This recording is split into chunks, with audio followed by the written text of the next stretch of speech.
LTV India के वरिष्ठ पत्रकार रवीश कुमार इन दिनों कोरोना से संक्रमित हैं, इस वजह से वो आइसोलेट हैं। डॉक्टरों की निगरानी में उनका इलाज चल रहा है, लेकिन रवीश कुमार इस दौरान काफी उदास महसूस कर रहे हैं। उनके मन में तमाम तरह के ख्यालात आते हैं, वो खुद को बहुत अकेला महसूस कर रहे हैं। ऐसे में रवीश कुमार ने अपने फेसबुक पेज पर एक भावुक पत्र लिखा है, जिसमें उन्होंने अपने दिल का हाल बयां किया है। रवीश कुमार लिखते हैं, दिल की बात, पहले से कहीं ज्यादा किसी को छूने का मन कर रहा है। लगता है किसी के कंधे पर हाथ रख दूं, सर रख कर देखूं कि पहले की तरफ फिर से सब हो सकता है या नहीं। गले लग जाऊं, जेल के बगैर जेल सा जीवन हो गया है। अचानक किसी ने हर चीज के बीच लोहे की एक दीवार गिरा दी है। सब कुछ उस तरफ हो गया है और मैं इस तरफ। रवीश कुमार आगे लिखते हैं कि उस तरफ की चीजों को मैं केवल देख सकता हूं, छू नहीं सकता, इसलिए छूने का मन कर रहा है। आते जाते कई बार शीशे से टकरा जाता हूं। देखने वाला कोई लगता है, जो दिखाई देता है वो किसी अजनबी सा लगता है। पहली बार दीवार पर टंगी अपनी ही तस्वीर भूतपूर्व की तरह मुझे घूरती नजर आई। चाहने वालों ने कितनी शिद्दत से मेरा चेहरा बनाया था। स्मृतियों के बचे रहने के लिए समाज का बचा रहना जरूरी है। जब समाज ही नहीं बचेगा तो इन स्मृतियों का क्या मतलब। तस्वीरों में खुद को बेखौफ हंसते हुए देखना क्रूर लगता है। इस दौर में जब कोई हंस नहीं रहा, पुराने दौर की हंसी की तस्वीर नहीं सुहाती। लगता है ये शख्स कितना प्राणहीन रहा होगा। ऐसे वक्त में कोई कैसे हंस सकता है। कई बार ऐसा लगा कि खुद का ही फ्रेम बदल लूं, कम से कम चेहरे का भाव ही बदल दूं। यहाँ सबका वजूद दांव पर है और यहाँ कमरे में एक अनेक बना बैठा है। इससे वल्गर क्या हो सकता है। वो सारी तस्वीरें स्मृति विहीन हो चुकी हैं, उनसे जुड़ी स्मृतियां बहुत दूर जा चुकी हैं। इसके बाद रवीश कुमार अपने अकेलेपन को एक अलग ही अंदाज में बयां करते हैं और लिखते हैं, मैं दूसरों का चेहरा देखना चाहता हूँ, जिन्हें बेरोक टोक देख रहा था, जो इस वक्त कमरे में नहीं हैं, जो मेरे करीब नहीं आ सकते। जूम के जरिए कल 2-4 चेहरों को देखता रहा। दुनिया से जाने के बाद देखे जा रहे वीडियो की तरह लगने लगा, जैसे कुछ भी बीत ना रहा हो। सब कुछ बीत चुका है, सब केवल फोटो फ्रेम है, जिन्हें केवल देखा जा सकता है। लगा कि उस कमरे में मैं भी होता, वहीं कहीं कुर्सी पर बैठा उलट रहा होता, हाथ से टकराकर कोई कप नीचे गिर गया होता। इसके बगैर होने और किसी के साथ होने का एहसास खाली सा लगता है। इसके बाद रवीश कुमार लिखते हैं कि कल ही अचानक किसी का वीडियो कॉल दिख गया। उसने जल्दी से वीडियो कॉल काट दिया। इतने कम समय में एक चेहरा ऐसे कौंधा और गायब हो गया, जैसे अचानक कहीं रखी चाबी याद आकर भूल गई हो। मुझसे लोगों के बगैर नहीं रहा जा रहा।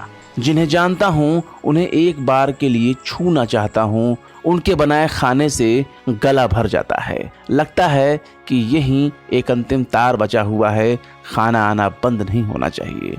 लोहे की दीवार के उस पार से आती यही एक चीज थी, जिसे छूकर देखी जा सकती थी, जिसे अपने भीतर लिया जा सकता था। दोस्तों का खाना कभी इतना अमृत सा नहीं लगा। न ही हिसाब रखूंगा न लौटाऊंगा। यही वो जिद है जो ज्यादा ताकत देती है बीमारी से लड़ने की। दिन भर तरह तरह की आशंकाओं से मुलाकात होती रही। किसी को छूकर गुजरी तो किसी को लपेट कर चली गई, किसी के पास आते आते रह गई। गहरे निशान के क्षण में मेरी डॉक्टर की आवाज ही है जो एक रिश्ता बनाती है, मुझे छू लेती है, उम्मीद देती है कि तुम्हें तो ठीक होना था। इसके बाद रवीश कुमार अपने ही डॉक्टर के बारे में परेशान होते नजर आ रहे हैं। रवीश लिखते हैं, डॉक्टर केवल डॉक्टर नहीं हैं, तो उनकी चिंता भी होने लग जाती है। फोन रखते रखते हल्के से एक बात छूट जाती है कि आप ठीक हैं। फोन पर डॉक्टर को कई बार सिसकते सुना। किसी को ना बचा पाने या किसी के ना बच पाने की हताशा उस तरह चुप खड़ी रही। आवाज संभली तो मेरा हौसला बढ़ाने लगी। हम कई बार उन्हें मशीन समझने की गलती कर बैठते हैं। हर बार वो इंसान से बेहतर साबित होते हैं। इसलिए नहीं कि वो मेरे डॉक्टर हैं, बिल्कुल नहीं। मैं उन्हें हमेशा दूसरों के लिए जीते हुए के संदर्भ में देखता हूँ। तभी कहा कि वो सिर्फ एक डॉक्टर नहीं, इन बीमारियों के बीच वो इतिहास के प्रसंग भी बताते रहे। बीमारी के बारे में उनके नोट्स लेता रहा। एक टीचर की तरह फोन पर ही डायग्राम बनाने लग जाते। नाम लिखने से फायदा नहीं, मेरे डॉक्टर को नाम ही तो नहीं चाहिए। उनके लिए नाम किसी काम का नहीं, इसलिए स्वार्थों से परे हैं। ऐसे कुछ डॉक्टरों को जानना जीवन को समझने की एक पूरी लाइब्रेरी का होना है। इसके बाद रवीश कुमार अपने उस कर्तव्य के बारे में बताने जा रहे हैं जिसमें एक इंसान दूसरे इंसान से मदद की गुंजाइश रखता है और अपील करता है कि उसे सामने वाले से मदद मिलेगी। रवीश कुमार लिखते हैं, आराम नहीं कर सका, सबने कहा आराम करो, कैसे आराम करता। इनबॉक्स में सैकड़ों मैसेज हैं।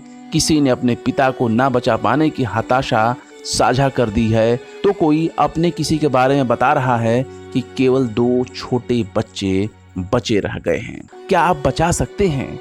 आप ही उम्मीद हैं, आप बेड दिला दीजिए। आज से पहले ये बात कभी इतनी खोखली नहीं लगी। निरर्थक होना अभिशाप सा लगता है। काश मैं सबको जान रहा होता, सब मेरा फोन उठा रहे होते, मेरे कहने पर लोगों को बेड मिल रहा होता, ऑक्सीजन मिल रहा होता, वेंटिलेटर मिल रहा होता। मेरे कहने से कुछ नहीं होता।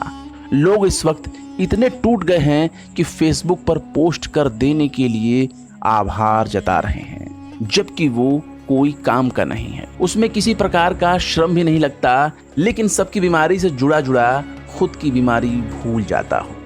कई बार दवा खाना भूल गया, अस्पताल के बाहर तड़प कर मर जाने की खबरों के बीच उसी बीमारी से खुद के बचे हुए का समाचार बताने लायक नहीं लगता। इसके बाद रवीश कुमार अपने तमाम दुख, तकलीफ और मुसीबतों को एक तरफ करके बोलते हैं कि मैं काफी ठीक हूँ।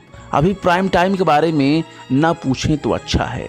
अराजकता के दौर में कौन सा सिरा बचा हुआ है जिसे लेकर कोई बात कही जाए। हर बात बेमानी है, अराजकता को अब कोई नहीं थाम सकता। इसके बाद रवीश कुमार कोरोना के दौर में नेताओं के हाल का जिक्र करते हैं। किस तरह से नेताओं ने महामारी के दौर में आम इंसान को उन्हीं के हाल पर छोड़ दिया। रवीश लिखते हैं, हम सभी को विनम्र होकर याद करना चाहिए कि कैसे लोग ऑक्सीजन के लिए तड़प कर मर गए। अब भी लोग मर रहे हैं, कौन समझेगा कौन नहीं समझेगा, इसकी कोशिश बेकार है। आम लोगों के साथ धोखा किया गया, वे अपनों को नहीं बचा सके।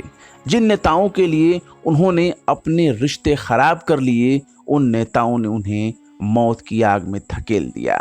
हमारा खोखलापन आज दुनिया को दिख गया, हम में से बहुतों को भी दिख गया होगा। खाली बर्तन का नाम हिंदुस्तान है, जिसमें ना दाना है, ना दवा है और ना हवा, जिसका नाम ऑक्सीजन है। हम सब दुनिया के सामने एक कटोरा हैं, कटोरा। अपने घर में भी कटोरा बन गए हैं। हर इंसान हर जगह कटोरा बनकर घूम रहा है।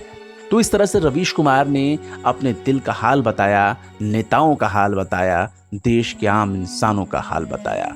और ये भावुक पत्र आपको कैसा लगा कमेंट बॉक्स में जरूर बताएं। वीडियो पसंद आया तो लाइक करें, शेयर करें और बेबाक, निष्पक्ष, स्वतंत्र पत्रकारिता को सपोर्ट करने के लिए आप हमारे YouTube चैनल टाइम्स मेल को जरूर से जरूर सब्सक्राइब करें। फिर मिलते हैं किसी और वीडियो में एक नई खबर के साथ। जय हिंद।